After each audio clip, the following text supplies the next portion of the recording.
Pessoal, tá aqui no IFRO também o pessoal do projeto Arpia. Olha aqui, olha que legal. Gavião real, né? Essa arpia. Se você já viu uma aqui, ele tem até um selo mostrando. Não dá pra ver direito no vídeo aí, mostrando sobre a ameaça dele. E aqui, ó, a equipe do projeto Arpia. Quer falar um pouquinho sobre o projeto? A gente está exemplificando, divulgando, desmentindo alguns mitos, né, em questão da arpia.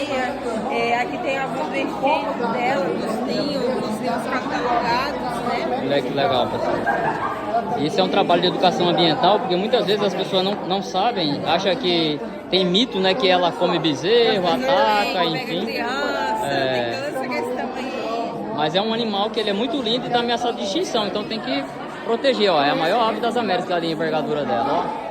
Então, siga lá, vou marcar aqui o Instagram deles, sigam eles e aprenda mais sobre a arpia.